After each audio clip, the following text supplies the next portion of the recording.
G'day guys, how's it going? All right, welcome to Operation Rebuild Charley. Now Charley is a 2010 Honda CT110, affectionately known as the Postie Bike here in Australia because our mail is generally delivered by a bloke on one of these. Before we get into it, I just want to give you a bit of backstory on Charley.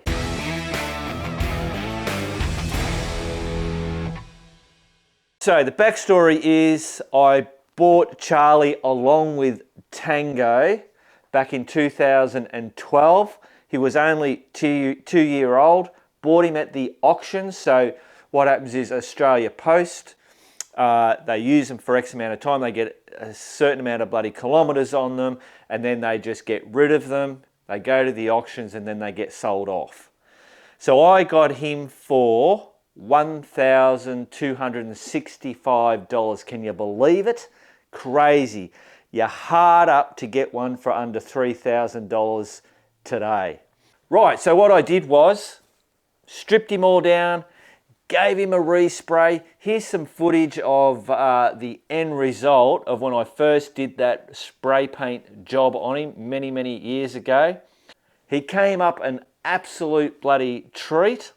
Loved the black look on it. It was flat black. Now I haven't washed, maybe a couple of times in his life has he actually been washed, and it's more normally just a wash just to get the mud and stuff off because he's been in some crazy places. So the next thing I wanted to do was set him up to do adventures on it. And here's some of the bloody footage of him getting bloody set up. What I did was I did a big trip up to the back of Burke, rode a bloody long way through sand and out to a camel farm and he did that perfectly. This bike will just run. You can wring its neck and he will just do it all day, every day and will not hiccup. Make sure he's got oil, make sure he's got petrol. That's it. These little Honda motors, they are absolutely brilliant, bulletproof. Now, obviously I got into the DR650, other bloody motorbikes and whatever. I've still used him. He is such fun, whether you're just shooting around town, bloody being a Mario Kart, or taking him out the bush, doing bush bashing. I've had me and Alice, I've just had so much fun and so many adventures. Me and they out at Sea Lake in all that smelly, sticky mud. Crazy. One of the times he did actually get a wash after that ride. So yeah, he's done a really good job. I think it is now time to get him all sorted out because Harry is now all sorted out, the Boulevard C50.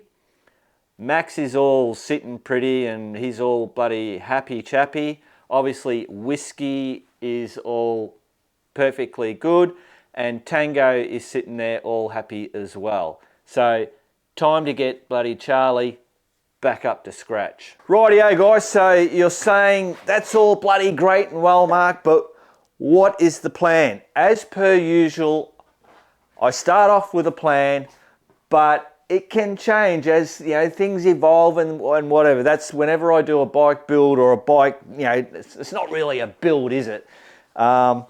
It's a bloody something. Things change. I start one way and then as you do something, then it can lead you all around. But basically, I don't want this to be set up as an adventure bike as such. It's more of a just jump on, go for a bit of a play around. So I don't need all these bags and bits and pieces. The bags change the look of Charley. Like you look at it and you don't instantly see a Postie bike because all this bag stuff and everything here, it's just well hidden and of course it's not red as well. It's not until you kind of like do a double take and you go, is that a bloody Postie bike? Wow, look at that. So I want to just strip everything down. It's going to get resprayed. I'm going to do it in the sand color. So that Army Coyote sand or whatever it is. And try and do the black and the Coyote sand. I reckon I will black out those, the rims will be painted black. that's pretty much. I'm just going to strip everything down and then we're just going to build from there and just see what changes can be made, because I don't want it to look like Tango. You see Tango's looks like a postie bike that's been spray painted, if you ask me, but that's how Nay wanted. She liked it the way it is. We even removed that cover, the center cover, because we had that on there. We took it off. We like it without it. So anyway, let's get into stripping it down. Rightio, let's start with the easy stuff. See if I can get this. Oh, that was easy. Couple of zip ties. Boom, that is off. Get this front bag off. It's just got a couple of gotcha straps on it. Gone. One air hawk, and as you can see, with my burning of the, what do you call it, the spiders. Actually, this is so old. It's just so like it just rips. And I think I might put a new cover on it because I really do like that air hawk on this. It gives me, because I'm tall, gives me that extra height between the stuff, and it's comfy as well. Oh, how do I get that off? There we go, done.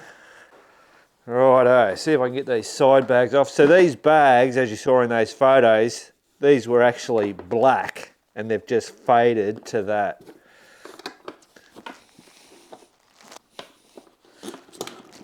Boom, all right, one of those off. And two, brilliant. Righto, oh, what have we got underneath here? Get rid of that.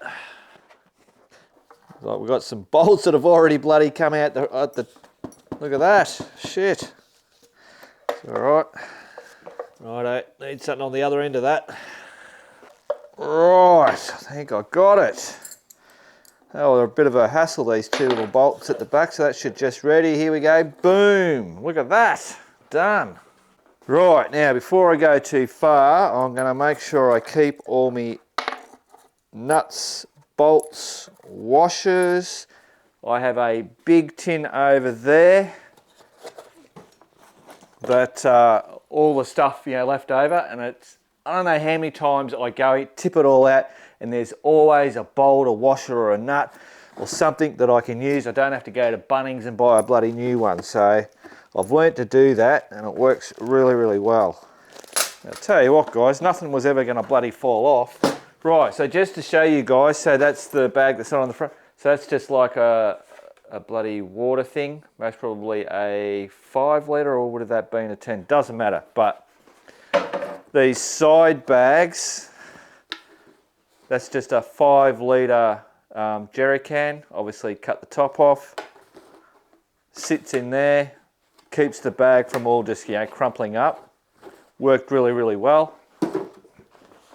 That's that one. Got to get that one out.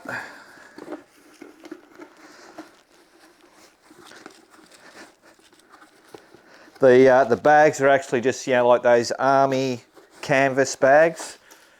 I think we sell them on the website. Obviously they fade over many years sitting out in the sun, but yeah, they work really well. All right, that's done. So that's empty. All this shit is I'm just throwing it all out. I just can't, I've got too much bloody crap around here. I've got to learn to start throwing shit out. So that's got to go. This bag, oh, it's a bloody eBay special. I've painted it. It's all crunchy. There is nothing, so that's just going to go. I'll most probably throw these, but not just yet because we don't exactly know what's got to go back on there. So that's all my nuts that I've got so far. Nuts and bolts. So there's me nuts and bolts, and that's me washers. Nuts, bolts. I'm going to have to actually get another one or a bigger one or something. There, nuts. I could have threaded them on actually. That might have been, and then there are all the washers. Boom. But what I do when I'm looking for a nut or a bolt or something, I just tip it out. Do that, and then when you've found what you want, chuck it all back in. Bob's your uncle. Easy peasy. Definitely need to get a bigger one. Righto. So don't throw your nuts and bolts out. Get a tin or something, chuck them in there.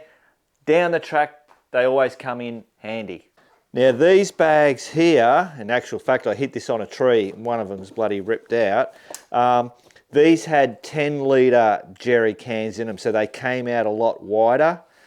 And then after that trip that I did, I just found that they were too wide, so I ended up just getting this core flute stuff, cut it to size, put some bloody duct tape on it, and that just made it a lot smaller, but it kept the bag from being all saggy baggy.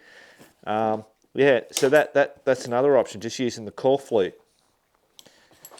All right, let's see if we can get this bad boy off.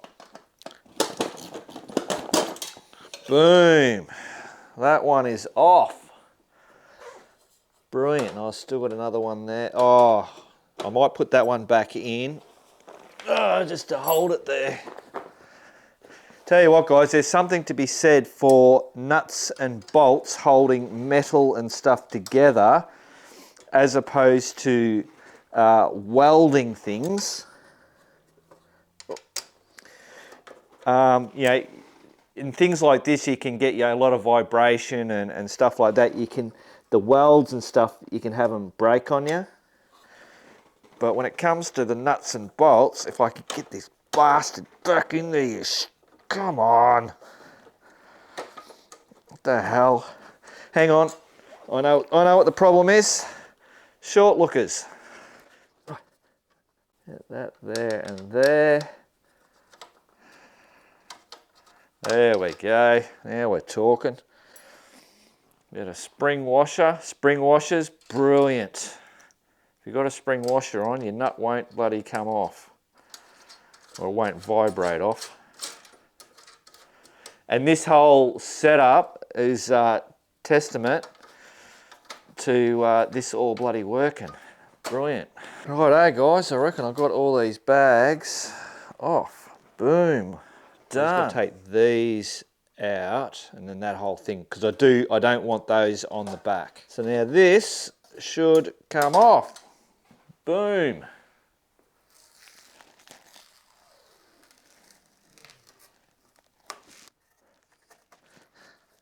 Rightio guys, it is now 1:30 in the morning, so I'm pretty much going to wrap this video up. Now I didn't mention that I've got the carby to do on it. I've got a whole heap of bloody stuff like I did with Tango, the air filter, a new spark plug, new battery to go in there.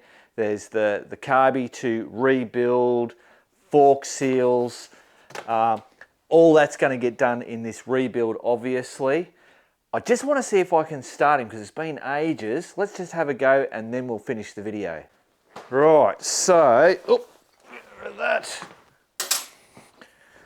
Quickly, short lookers, we'll want to be on reserve. We should have petrol, I should check that. Yeah, reserve should get it done.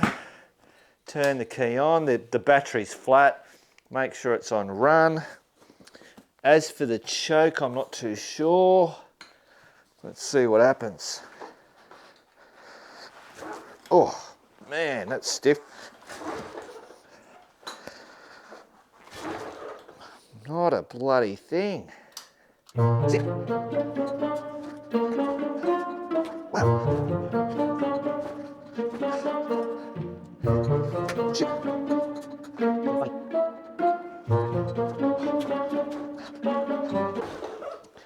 Whew. Right. Oh, bloody hell. Okay, so clearly I've got some work to do on the motor wise. I know once I do that carby bloody clean up on it, like Tango works bloody brilliant. We just started him, I think it was yesterday.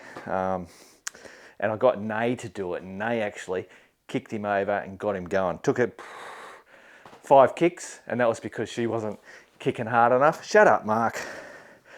So yeah, there you go. Geez, that takes that bloody. That's why electric, zing zing, bloody ripper. None of these bloody kicking bikes. Righto, guys. I'll see you in the next one where we'll finish off stripping it down and washing it all, getting it all clean, and then we'll start pulling apart and spray painting and all that kind of bullshit, and then doing all the mechanical stuff on it as well. Righto, remember, keep on riding, and if you ain't riding, keep on keeping on.